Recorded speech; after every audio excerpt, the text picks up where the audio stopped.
Hello friends, నమస్తే. Welcome back to tolas kitchen. ఈరోజు మన వీడియోలో పిల్లలకి ఎంతో ఇష్టమైన థియేటర్ స్టైల్ క్యారమెల్ పాప్కార్న్ని ఎలా ప్రిపేర్ చేసుకోవాలో చూద్దామండి.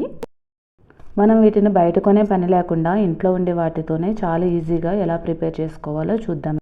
ముందుగా ప్యాన్లో 2 టేబుల్ స్పూన్ల నెయ్యి కానీ బటర్ కానీ ఆయిల్ కానీ వేసుకోవాలండి. నేను 1 టేబుల్ స్పూన్ నెయ్యి 1 టేబుల్ స్పూన్ ఆయిల్ వేసుకున్నాను. ఇప్పుడు దీనిలో 1/2 కప్ మొక్కజొన్న గింజలు వేసుకుని 2 మినిట్స్ మీడియం ఫ్లేమ్ మీద ఫ్రై చేసుకోవాలి. మనకి ఇలా పాప్ అవడం స్టార్ట్ అవ్వగానే మూత పెట్టేసుకోవాలి. మధ్యలో మనం కడాయిని ఇలా కలుపుకుంటూ ఉంటే అవి బాగా పాప్ అవుతాయి. మనం తీసుకునే గింజల క్వాంటిటీకి ఆయిల్ క్వాంటిటీ సరిగ్గా ఉండాలండి. అప్పుడే ఇలా మంచిగా పాప్ అవుతుంది. అలానే మాడిపోయే ఛాన్సెస్ కూడా ఉండదు. ఇప్పుడు వీటిని తీసుకుని పక్కన పెట్టుకుందాం. ఇప్పుడు ప్యాన్లో 1/2 కప్పు షుగర్ వేసుకొని ఒకసారి ఇలా నెమ్మదిగా స్ప్రెడ్ చేసుకోవాలి. దీన్ని గరిటె పెట్టి తిప్పకుండా 2 మినిట్స్ అలానే వదిలేస్తే షుగర్ మెల్ట్ అవ్వడం స్టార్ట్ అవుతుంది. అప్పుడు గరిటెతో కలుపుకోవాలి. ఇప్పుడు దీనిలో 1 టీ స్పూన్ నెయ్యి కానీ బటర్ కానీ వేసుకోవాలండి. ఈ క్యారమెల్ చేస్తున్నంతసేపు కొంచెం జాగ్రత్తగా చేసుకోవాలండి. ఏమాత్రం కొంచెం ఆడినా కానీ టేస్ట్ మొత్తం మారిపోతుంది.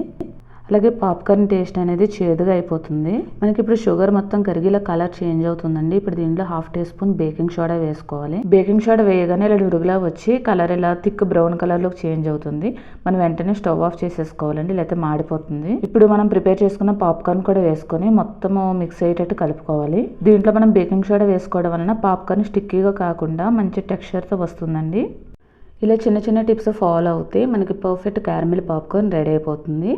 క్యారమెల్ పాప్కార్న్కి మొత్తం కోట్ అయ్యాక వీటిని వేరే ప్లేట్లోకి ట్రాన్స్ఫర్ చేసుకొని కాసేపు చల్లారనివ్వాలి. ఇలా కార్న్ సీడ్స్ ఇంట్లో ఉంటే చాలండి. మనం ఎప్పుడు కావాలంటే అప్పుడు పిల్లలకి ఇలా ఈజీగా తయారు చేసి పెట్టుకోవచ్చు. పిల్లలు అయితే చాలా ఇష్టంగా తింటారు. ఒక్కసారి చేసి పెట్టండి, మళ్ళీ అడుగుతారు. సో చల్లారకి పాప్కార్న్ని చిన్నగా బ్రేక్ చేసుకోవాలి.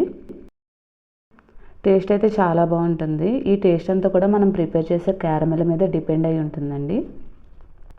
So easy and tasty kids favourite caramel పాప్కార్న్ని మీరు కూడా ట్రై చేసి ఎలా వచ్చిందో నాకు కామెంట్ చేయండి. ఈ వీడియో నచ్చితే కనుక ప్లీజ్ లైక్ చేయండి, షేర్ చేయండి. అలానే ఛానల్ సబ్స్క్రైబ్ చేసుకోవడం మాత్రం మర్చిపోవద్దు. Thank you.